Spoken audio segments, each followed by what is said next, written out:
It's Friday night, and you know what that means. We are back with more high school football action here on Friday Night Live. And we have games all across the region tonight. Both North Dakota and Minnesota teams all in action. We've got you covered, no matter where you need to be. We started here in Fargo. Not a quick drive for me.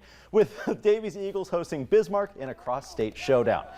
The Eagles picking up right where they left off last week when they defeated the reigning state champion Cheyenne Mustangs. They cap off their very first drive here. Oliver Luck takes the feed on a sweep, finds the edge. Luck with one hand wrapped up in a club, carrying this one all the way across the goal line. The Eagles are up 7-0. After striking on the ground, Davies goes to the air on their next drive. Mason Clabo launches this one down the sideline to Nicholas Hassbargen. The junior receiver tracks this one all the way down, catching it in the end zone for another score. The Eagles lead 14-0. Impressive touchdown there. Very. Bismarck's going to score on their next drive to cut that lead in half, but the Eagles, they ain't done yet. Luck with the handoff again. Right there, laying his hand out, stretching across the end zone. Another touchdown, 21-7 in the second quarter.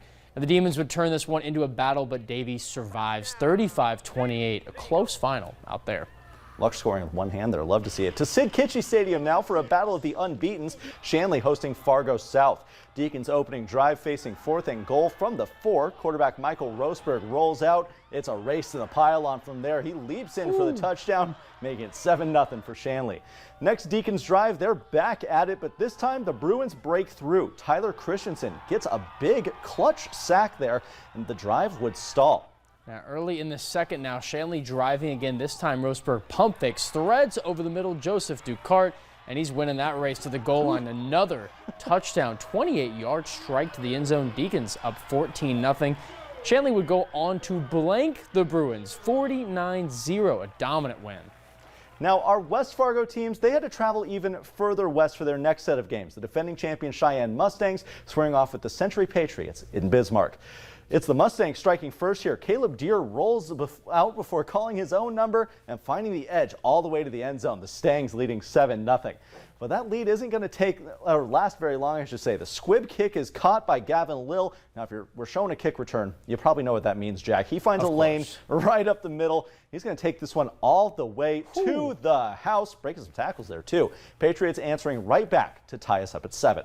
Not too troubling for him. Less than a minute left to go in the first now. Race Wilson takes the feed on the option, finds some blockers down the sideline, and Wilson, you could say, racing his way to the end zone, diving inside the pylon, regaining the Mustang lead. Now Cheyenne would dominate from there, 41-14, big-time win out west. And speaking of West, it's West Fargo taking on Bismarck Legacy. The Packers offense driving into the red zone on their very first 2 possessions of the game. The Sabres defense come up with 2 goal line stands, keeping us scoreless. West Fargo finally finding the end zone late in the second quarter. It's a 10-yard pass from Cole Tiedemann to Peyton McGregor. The extra point, though, Jack, no good. The Packers only up 6-0. These kind of plays are big, but it's Legacy scoring late in the first half. They take the ensuing kickoff, 55 yards, a minute and a half. Sabres taking the lead right here on this 5-yard touchdown pass. Logan Miller to Wyatt Kraft. PAT good. Legacy taking that 7-6 lead into the locker room. And the Sabres are going to hang on for a 7-6 victory. So extra points do end up mattering. They matter. Defensive showdown out there in Bismarck. West Fargo falling to 1-2 on the season.